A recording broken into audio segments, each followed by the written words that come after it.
One rank one pension पर supreme court से आया बहुत ही अहम फैसला। नमस्कार दोस्तों, सभी पेंशन धारकों का मैं एक बार फिर से आपके अपने पसंदीदा यूट्यूब न्यूज़ चैनल पर हार्दिक स्वागत करती हूं।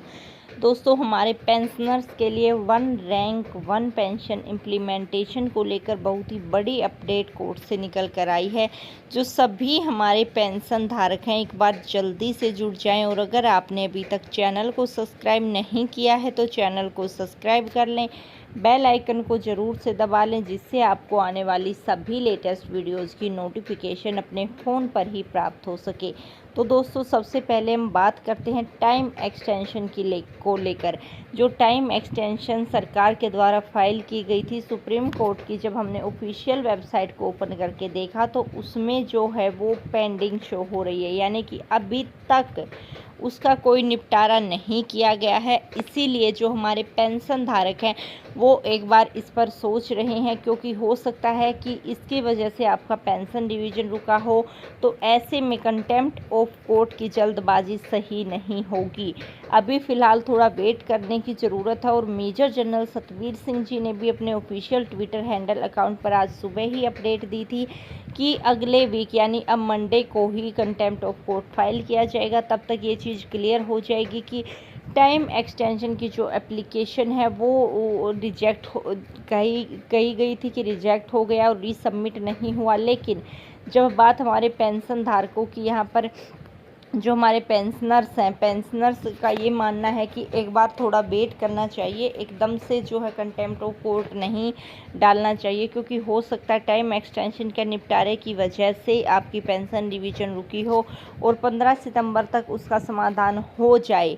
लेकिन अगर बीच में कंटेम्प्ट ऑफ कोर्ट डाल दिया जाता है तो उससे कुछ प्रॉब्लम भी आ सकती है। लेकिन हमारे पेंशनर संगठन department of ex serviceman welfare ने ये चीज़ पेंशन धारकों के लिए आज बिल्कुल क्लियर कर दी है कि वो किसी भी कन्फ्यूजन में ना रहें। जो भी काम होगा वो लीगली तरीके से होगा और जो कंटेम्प्ट ऑफ कोर्ट फाइल किया जाएगा वो सरकार पर इम्प्लीमेंटेशन के दबाव के लिए ही किया जा रहा है। उसकी वजह से आपका जो इम्प्लीमेंटेशन है ना तो वो डिले होगा ना ही रुकेगा।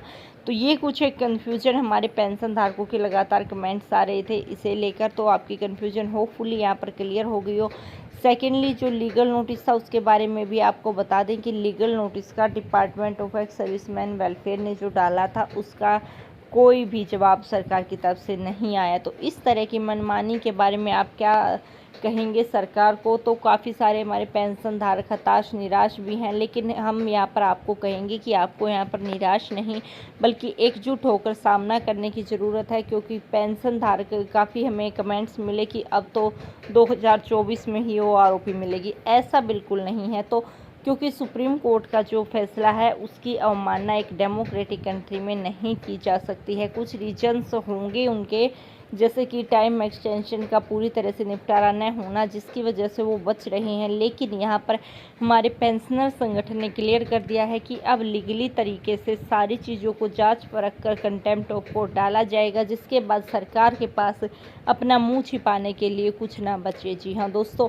हमारे पेंशनर्स जो हमारे सीनियर वेटरन्स जो केवल और केवल पेंशन पर ही निर्भर करते हैं, तो उनको पेंशन डिवीज़न से कितना फ़ायदा पड़ेगा तो वो आप उस हिसाब लगा ही सकते हैं। लेकिन यहाँ पर ये पेंशन जो डिवीज़न जो हमारे पेंशन धारकों का हक है, ये उनका संवैधानिक हक है, एक तरह से उसको नकार नहीं सकती है सरकार। तो दोस्तों, अब नेक्स्ट वीक यानी मंडे को ही कंटेम्प्ट ऑफ कोर्ट फाइल किया जाएगा। तब तक कुछ लीगली जो है वो स्टडी की जा रही है केस की अच्छे से, उसके बाद मंडे को डाला जाएगा। तो दोस्तों, ये अपडेट निकल कर आ रही थी। आगे इस पर कोई भी ऑफिशियल अपडेट रहेगी हम आपके साथ जुड़ेंगे, शेयर करेंगे। तब तक के लिए हमारे सभी पेंशन धारकों को जय हिंद, जय भारत।